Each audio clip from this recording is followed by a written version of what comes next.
वक्रतुंड महाकाय सूर्यकोटि समप्रभ निर्विघ्नं कुरु मे देव सर्वकार्येषु सर्वदा।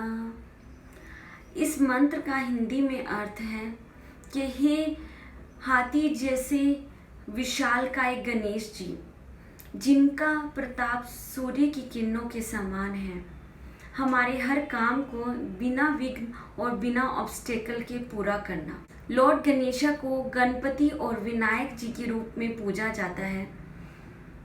ही is the god of wisdom, good fortune and good luck. Ganesh ji के हर बॉडी पार्ट को एक डिफरेंट नाम दिया गया है, जिनके कारण उनको बहुत सारे नामों से पुकारा जाता है। तो आइए आज हमारी वीडियो में हम डिस्कस करते हैं 5 life lessons to learn from body parts of lord Ganesha. Lambakarna. Ganapati ji को लंबकर्ण के नाम से पुकारा जाता है because of his long elephant like ears, जो सिग्निफाई करते हैं हमें नॉलेज को एब्जॉर्व करना चाहिए और अकॉर्डिंगली एक्ट करना चाहिए। आपने सुना होगा, सुनो सबकी, करो अपने मन की। आज देश और दुनिया में इतना सारा नॉलेज, इतना सारा इंफॉर्मेशन है। आप अपने आसपास देखते हैं, लोग आपको रोज़ कुछ नए एडवाइस देते हैं। आप वीडियोस देखते हैं, उस पर रोज़ नए नए आपको टिप्स मिलते हैं। तो आपको अगर किसी टॉपिक से रिलेटेड कोई इंफॉर्मेशन चाहिए तो गो टू द एक्सपर्ट्स और अपने नॉलेज को, सिलेक्टिव नॉलेज को एब्जॉर्ब कीजिए, बी अलर्ट और उसके अकॉर्डिंग ही लाइफ में आगे बढ़िए। गजानन। गणेश जी को हाथी जैसे बड़े सर की वजह से गजानन पुकारा जाता है, जो हमें लाइफ का बहुत इम्पोर्टेंट लेसन बताता है कि think big to achieve big. Life में अगर आपको कुछ बड़ा अचीव करना है तो उसके लिए सोच भी बड़ी रखनी पड़ेगी। नैरो माइंडेड सोच के साथ आप जिंदगी में आगे नहीं बढ़ सकते। It applies to all fields of life, चाहे स्पिरिचुअल हो, एजुकेशन हो, मटेरियलिस्टिक हो, फाइनेंशियल हो। हमें अपने हर फील्ड में सक्सेस पाने के लिए गोल सेट करना चाहिए, उन गोल्स को प्रायोरिटाइज करना चाहिए और फिर अपने ऑब्जेक्टिव सेट करने चाहिए गोल्स को अचीव करने के लिए। So in life think big to achieve bigger. बड़ी सोच के साथ आप जिंदगी में कुछ भी सक्सेस हासिल कर सकते हैं। एक दंत।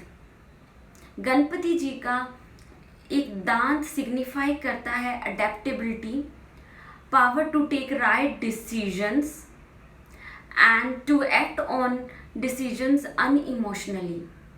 हमें लाइफ में इतना स्ट्रांग होना चाहिए कि हम अपने लिए राइट डिसीजन ले सकें और उस पर अनइमोशनली एक्ट कर सकें। क्या आप जानते हैं वेद व्यास जी ने गणेश जी को महाभारत नरेट की थी, जो कहा जाता है कि गणेश जी ने महाभारत को अपने एक टूटे हुए दांत से लिखा था। तो इससे हमें ये सीख मिलती है कि लाइफ में कैसे भी अनफेवरेबल थिंग्स हो और whatever we have, make good out of that. One must have power to fork out criticism, narrow mindedness and negative people from their life. Chinteshwara. Despite of having big head, Ganesh ji की छोटी छोटी आंखें signify करती हैं we should concentrate and focus in life. हम life में जो भी छोटा या बड़ा काम करते हैं, उसकी छोटी छोटी बारीकियों को बहुत ही कंसंट्रेशन से हमें अपना काम करना चाहिए। उनकी स्मॉल आईज हमें लेसन देती है कि we should study our things well.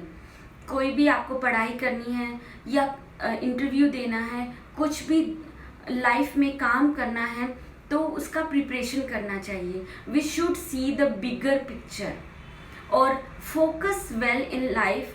अपनी अपने टॉपिक्स को क्लियर कीजिए, अपनी लाइफ में अपने कॉन्सेप्ट्स को क्लियर कीजिए और अपने लाइफ में आपको क्या गोल्स अचीव करने हैं उसके लिए भी हमें कंसंट्रेशन और फोकस से काम करना चाहिए। वक्रतुंड, गणेश जी को उनकी बिग ट्रंक, बिग सूंड की वजह से वक्रतुंड कहा जाता है, जो सिग्निफाई करता है पेशेंस इन ऑल कंडीशंस। हमें इंसान को लाइफ में अच्छी बुरी जैसे भी कंडीशंस आए, हम लोगों में पेशेंस होना चाहिए and we should wait in the unfavourable conditions till the sky is clear. अगर हम टाइम देते हैं, पेशेंस रखते हैं, तो हमारी सारी मुसीबतें ठीक हो जाती हैं। Happy Ganesh Chaturthi, Ganpati Bappa Morya. Thank you.